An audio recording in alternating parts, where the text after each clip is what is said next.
Tiga unit rumah warga di Kompleks SMA Negeri 3 Masohi RT 8 Kelurahan Letuaru ludes dilalap si jago merah.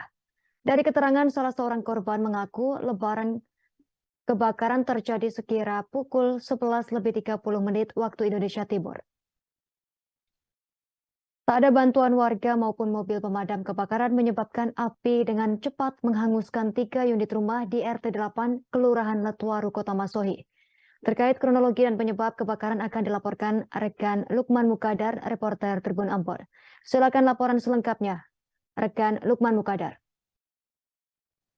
Baik Yustin dan juga Tribunas, dapat kami laporkan bahwa Jumat kemarin telah terjadi insiden kebakaran hebat yang menewaskan 3 rumah di depan SMA Negeri 3, tepatnya di lorong RT 08 Kelurahan Letuaru, Kota Masohi.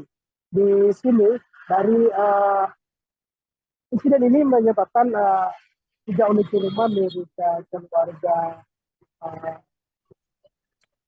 keluarga Maesang, kemudian rumah miliknya Maesang, kemudian rumah Kadir Tomagola, dan juga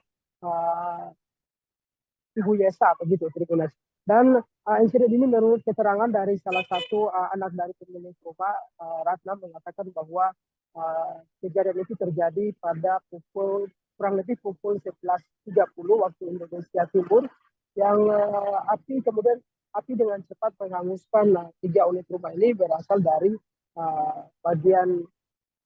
munculnya api itu berasal dari bagian garasi mobil yang kemudian menghanguskan 1 unit kendaraan motor dan juga 1 mobil, sehingga membuat api dengan cepat membakar seluruh bagian rumah. Dan saat insiden terjadi, kata dia, tidak ada bantuan warga maupun mobil pemadam kebakaran yang saat itu, sehingga menyebabkan api dengan cepat melalap seluruh bagian rumah. Begitu.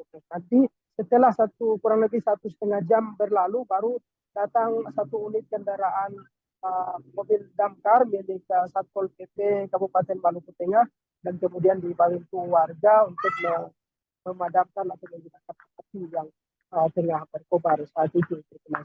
Dan dalam insiden ini tidak ada korban jiwa, namun kerugian material ditaksir mencapai ratusan juta rupiah, karena memang tidak ada barang sedikit satupun barang yang diselamatkan, termasuk surat-surat penting, begitu. Justin. Baik, terima kasih atas laporan Anda, rekan Lukman Mukadar, reporter Tribun Ambon. Selamat bertugas kembali. Terima kasih sudah nonton. Jangan lupa like, subscribe, dan share ya.